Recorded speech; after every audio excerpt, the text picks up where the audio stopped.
numerous times because he would come to the classes with his new assignee to make sure they were learning, to make sure they knew what was going on, so that when they left that recruit training, they were better prepared and worked well with everybody at that station and throughout the district.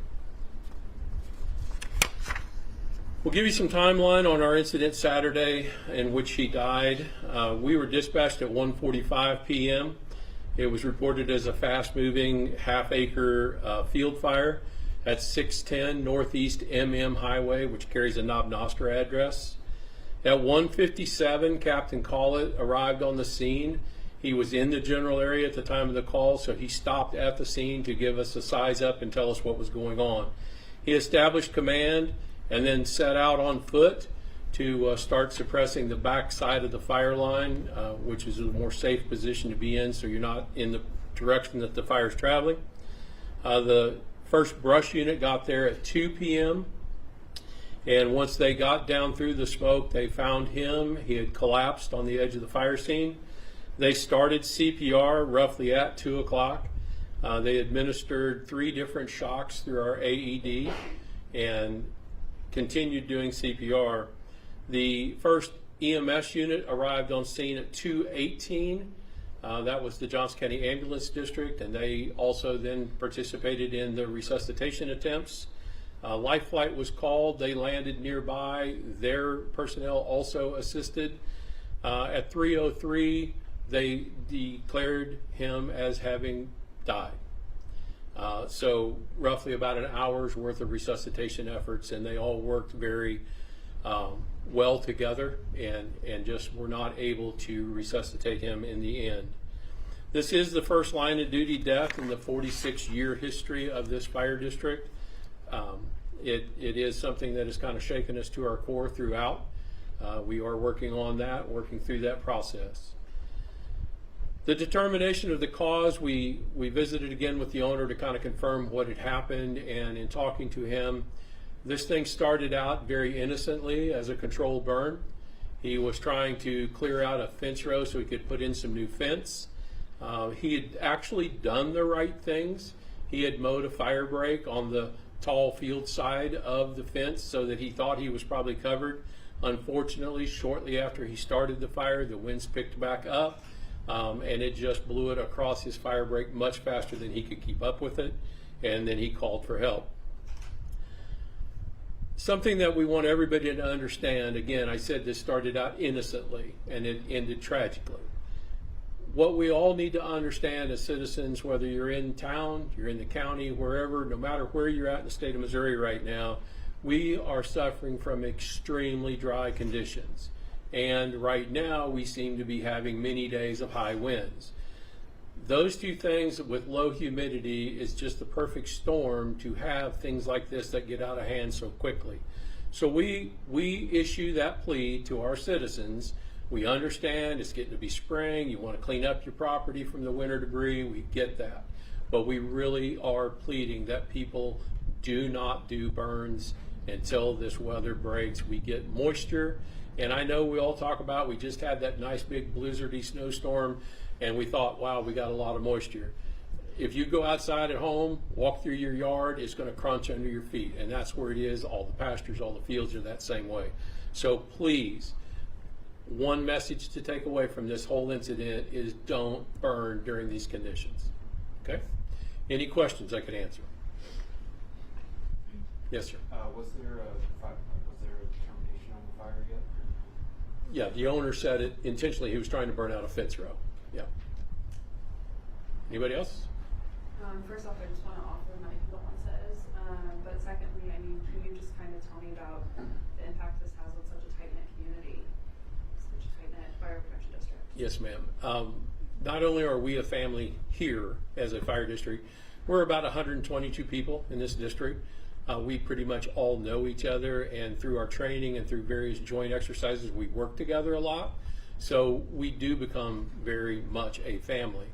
Outside of that, talking about tight-knit, the community, that Valley City community, is a very tight-knit community. There are so many people up there that are neighbors, our friends, our relatives. So it impacts us all. Both his family, that community family, and our fire family are very deeply impacted by it. And you said you've gone 46 years without a line of duty death, and you said this has shaken you guys to your core. Go ahead and talk about what this means for the first time ever. You always see this on the news, and you always think, wow, that's never going to be us. It now has hit home, and it does become, you kind of question what you're doing at times because of that, because it's like, wow, I am putting myself at risk, but it's a job we accepted. That's why we signed up. But when you look at the finality of this kind of a death, it does kind of make you just sit back and think about it, but it does make you embrace your training. It makes you embrace your family, your friends, your community. But it is something that does shake you, and you've got to deal with it, and we're working on that. I think Captain Jennings is going to talk about that here in a little bit, but we're working through that with some peer support through our agency to make sure that our people are handling it well. And not even a day after Captain Collett passed, another fire started, and then 2 more firefighters were injured in that fire. I guess, how are you guys coping with with those injuries as well as a death in your fire department? Thankfully, those 2 gentlemen were not hurt severely. They were treated mainly for exertion there at the scene, so those were not severe. So it's much easier to kind of, I'm going to use the term, heal from that as far as mentally for all of us. But it still brings that whole concept and that reality home of the job we do is very dangerous. But again, that is what we signed up for, this job. But it does make you think about what you're doing on scenes, the brotherhood, sisterhood that we have in the fire service, and how quick people can be gone. And just for clarity, you said he was in the area. Was he, when the fire broke out there and you went to kind of check on it, was he in the area as in the capacity of working for the fire department, or was he in the area just kind of as a resident? As a resident. He lives in that area. He and his father actually were out at another piece of property and then stopped because it was actually on their way to the station. He was headed there, stopped because he had other people he knew going to the station to bring the apparatus. So he stopped to go ahead and give us a size up. So we kind of knew what apparatus to take or how big this thing was, whether we needed to add additional stations to the call. And that's, so he went ahead and made that assessment and stopped. If people are unsure whether or not they should burn, can they call you guys? They can call us directly. And again, this is across the state. It doesn't matter whether they're here, they're in downtown Kansas City, whatever. Call your local fire department and ask. I think any agency out there would be much more happy to tell you, hey, it's not a good idea today, or maybe there is a burn ban today, instead of have to come out and have a tragedy, whether it's loss of life, loss of property, whatever it may be. So yeah, I think across the board, we're all willing to talk to our communities and tell them good days, bad days. How tough are these conditions on you guys and just fire departments in general whenever there's such a high risk for them to spread, and just when we're seeing weather like this? As the temperature rises, it takes a bigger physical toll on us because of the dehydration and those kind of things as you're exerting. Equipment, manpower, those types of things, it does become a very strategic dance as these things get bigger. We have to go to other areas of the district. We have mutual aid contracts with some of our neighbors. So if they're having problems, we try to give them resources.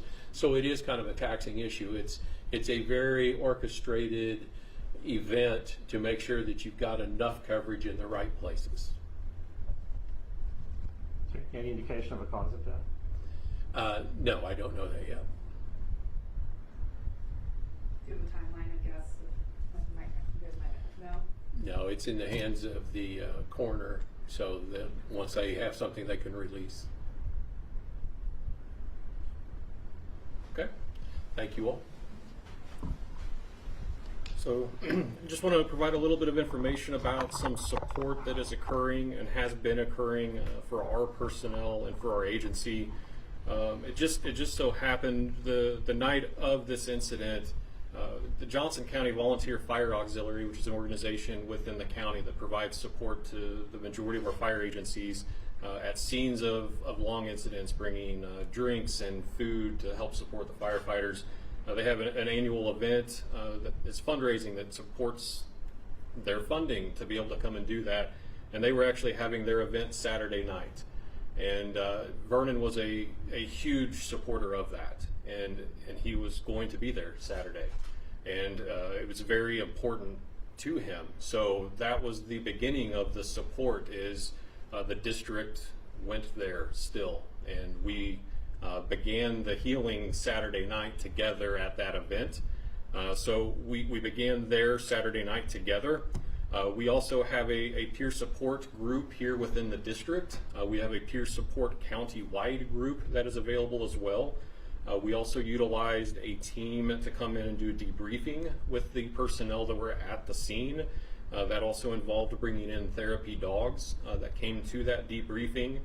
We have also brought in some local, regional, and some national support resources through some fire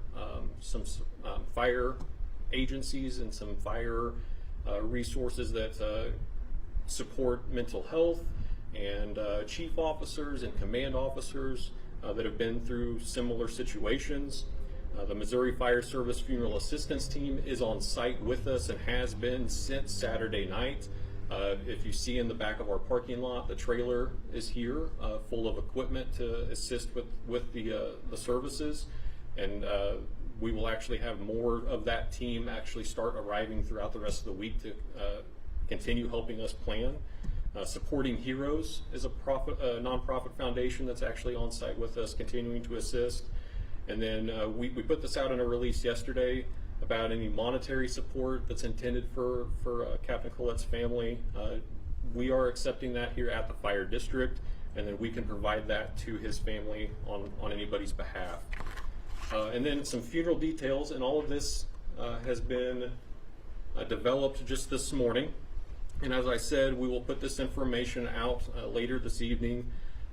This is still in development as far as some of the specifics with it, but the funeral will take place Friday.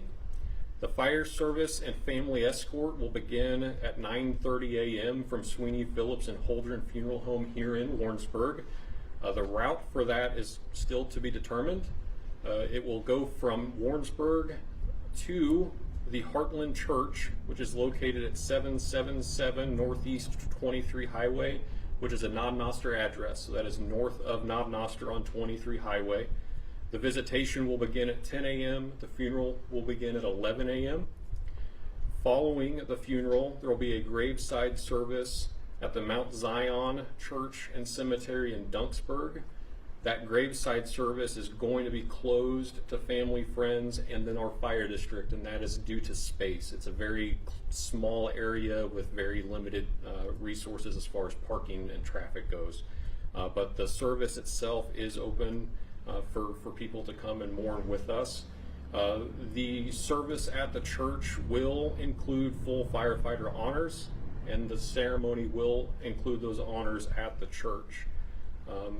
I will ask, and the family has asked, for there not to be any type of live streaming or media within the service, but we are willing to do some pool footage for some B-roll of the service, but we can talk about that here in a little bit.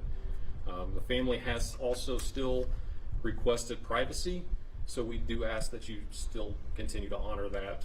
They are still requesting that and do not want to be interviewed. Any questions?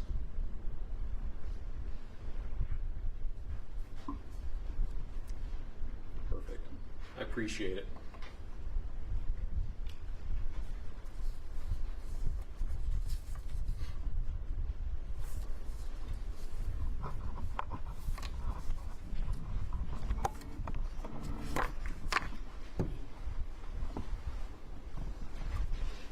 Thank you.